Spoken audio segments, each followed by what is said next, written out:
So several of you that are interested in Minnie have asked, does she canter? Will she canter under saddle? So I've explained to you that I typically don't put a canter on a gaited horse until they're 4.5 years old. It's definitely part of my training program, but I really like to have a horse very set in their gait, very balanced in their gait before I start putting a canter on them.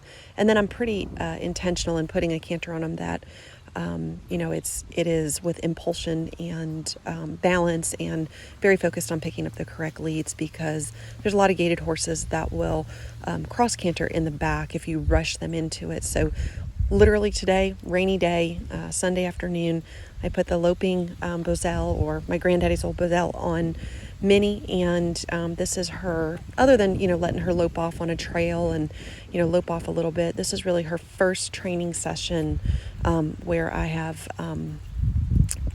asked her to lope and been very intentional about it. So you've been watching her on her right lead, and again, it's important to me that these horses really begin picking up the canter from nearly a dead stop. One of the good things that you can see about Minnie while she's cantering is that when she breaks from a canter or goes up to a canter, it's not rushed. It's very slow and intentional. There, you just saw it. So now we're on her left lead. But you can also see that when she breaks down from a canter, as she's not she's not trained to lope circles perfectly yet, but she hits that little foxtrot, and that's a really good sign. So we've set her up in the right way and set her up really well to foxtrot. There you go. Be loose and shaky. That's her little fox walk.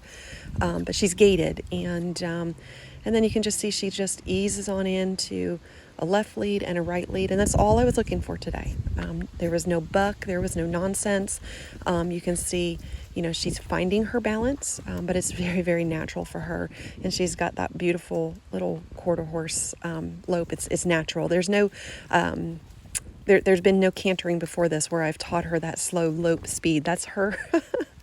That's her speed, and as I've told most of you that are interested in Minnie, she is just a easygoing, lower-headed. You can see she just looks like a little quarter horse. Her poll stays level with her withers. There we go. There we go. And we fixed it. This mare was happy to do this today. You don't see any tail switching or ears pinned or anything like that. We were just finding our rhythm, going very slow, very easy. And there you go, just picking it up, working on just getting set and picking up the correct lead right from the get-go.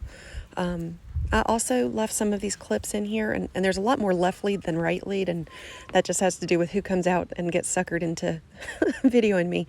But I also left in here how you can see, I'm loping her and I'm pushing her, and she's still very easygoing, level-headed, super gentle horse. She's just sweet. I call her Minnie Cocoa Puffs. Minnie. She's over 14 hands, or just over 14 hands, pretty close to 14.1 for perspective. I'm 5'9.5", 165 to 170. There we go. There you can see that foxtrot. Again, this is not a perfect day, not what I was looking for. Just looking to give you all that are interested in Minnie an idea of what it looks like to let her canter. And this will be, there'll be continuity. As long as I own her, we'll continue to add a canter now into our regular training program. But I just really like how level-headed this mare is. She made this easy today, just super easy. So it was a fun training session, found her balance. There you go. Look at that. That is so nice to see that intentional left lead pickup. I like the impulsion that this mare has as well. So her canter is coming from behind. So again, even when it's not perfect, she goes back to a foxtrot there. And just nice and easy. And this is the end. This just shows how she got it. She's on a loose rein. And there it is. So thank you all for looking.